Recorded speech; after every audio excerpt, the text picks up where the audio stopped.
Kinshasa, le 26 février 2025, le vice-premier ministre, ministre de l'Intérieur, de la Sécurité et des Affaires coutumières, Jacquemain Chabani, a exprimé son indignation face au dernier communiqué de la Conférence épiscopale nationale du Congo, SENCO.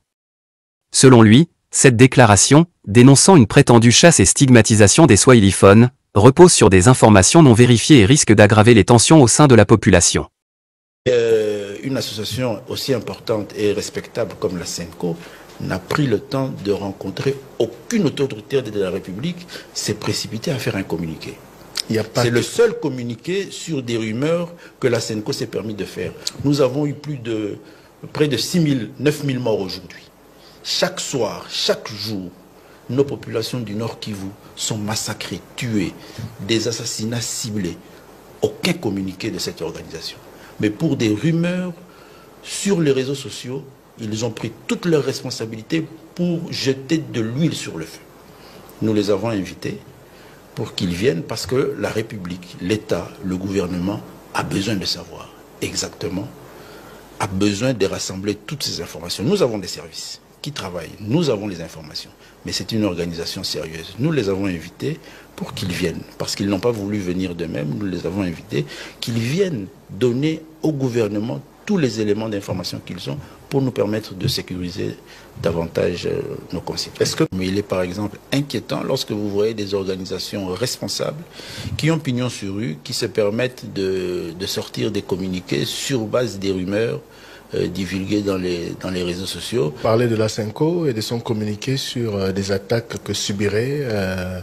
Face à cette situation, le gouvernement a officiellement invité la SENCO à apporter des preuves concrètes pour étayer ces accusations. Jacquemain Chabani a précisé. Comme ils n'ont pas voulu se présenter eux-mêmes pour nous fournir des preuves, nous les avons invités pour nous en dire plus et nous saurons comment, si c'est vrai, prendre des mesures pour sécuriser nos populations. Une explosion tragique a secoué la ville de Bukavu, chef-lieu du Sud Kivu, ce jeudi 27 février 2025. Une grenade a explosé à la place de l'Indépendance, causant la mort de plusieurs personnes et faisant de nombreux blessés. D'après les premières informations recueillies auprès des témoins et des sources médicales, l'explosion a fait au moins une dizaine de victimes.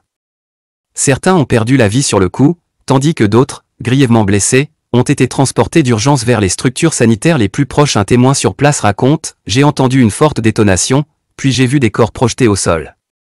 Il y avait de la panique partout. » Cet incident survient dans un contexte particulièrement tendu. Le Sud Kivu est actuellement sous le contrôle de l'armée rwandaise, et la ville de Bukavu est occupée par la rébellion de l'AFC M23. Cette situation a plongé la population dans une insécurité permanente, avec des tensions accrues entre forces d'occupation et groupes armés locaux. L'explosion de ce jeudi vient renforcer un climat déjà marqué par la peur et l'incertitude. De nombreuses personnes craignent une recrudescence des violences et des représailles. Le gouverneur du Sud Kivu, en exil depuis la prise de contrôle de la province, n'a pas encore réagi officiellement. Les autorités locales fonctionnent au ralenti, et la gestion de la situation sécuritaire est entièrement entre les mains des forces d'occupation. Des sources proches de l'administration confirment que l'explosion a provoqué un renforcement des patrouilles dans certains quartiers, mais sans communication claire sur les mesures prises pour protéger la population. Les habitants de Bukavu vivent dans la peur. Nous ne savons plus à qui nous fier. Chaque jour, la situation devient plus dangereuse. Cette explosion montre bien que personne n'est en sécurité, confie un commerçant du centre d'Ashville. De nombreux habitants tentent de fuir vers des zones plus sûres, mais les routes sont sous contrôle strict des forces rebelles et de l'armée rwandaise, rendant tout déplacement risqué.